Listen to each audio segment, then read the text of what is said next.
Your riding is great, of course. You have that side of things covered. Otherwise, you wouldn't be considering this amazing leap. But how do you do it? I mean, sometimes it's an obvious exchange between a rider and a sponsor that turns riders pro. Simple race results equals sponsorship, that kind of thing. Fantastic results do equal big sponsorship. You know what though, these days there are more ways to skin a cat. You don't have to have race results to make it as a pro. In fact, you don't even need to race a single event or bike competition if you don't want to. So let's proceed with what you need to do to become a pro without the race results or wins at Crankworx. It's time to start focusing on the important bit of the current era, the social media stuff.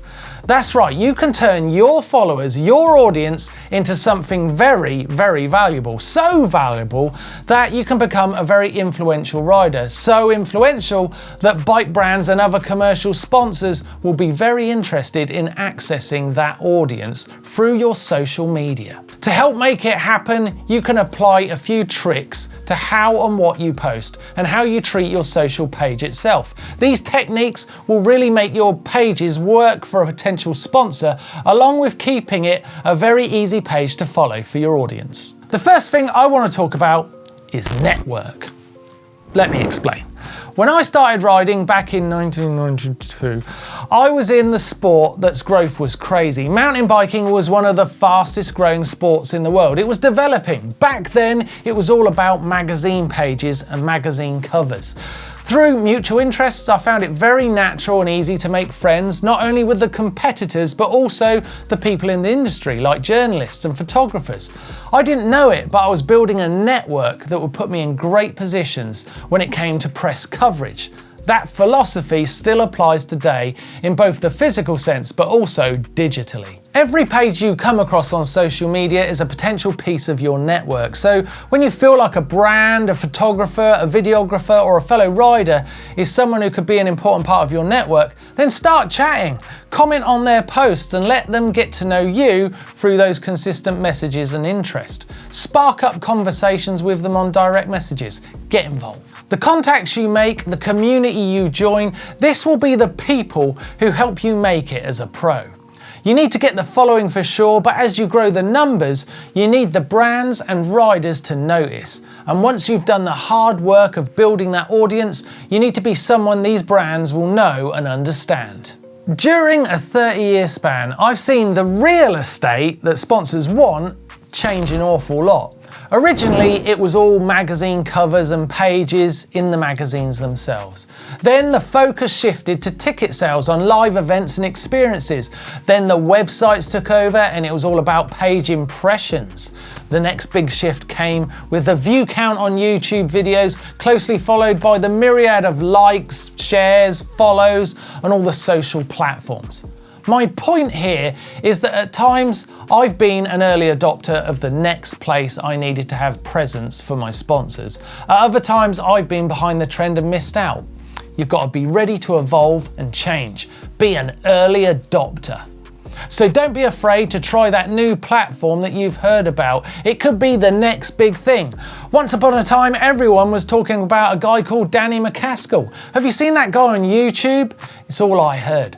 I knew right away I needed to evolve and I needed to be a guy on YouTube too.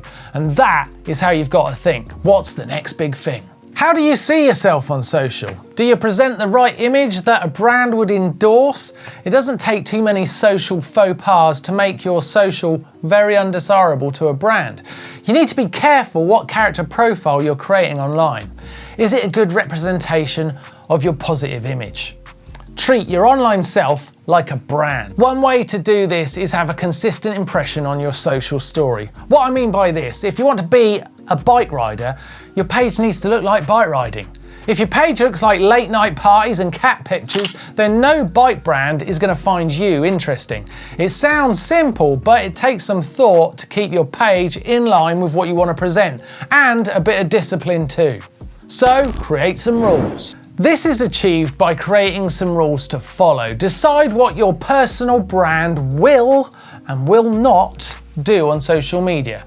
I treat my social media like a brand, only in the sense that I've created a simple rule that guides all my decisions and direction on every post.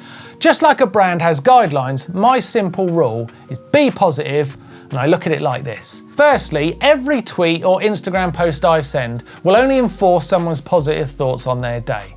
Secondly, I want my post to be challenging to any negativity one of my followers may be feeling. Because why would I want to enforce negativity? And that's my simple rule. Lastly, let's look at a few things to remember about social media that I think can be easy to forget.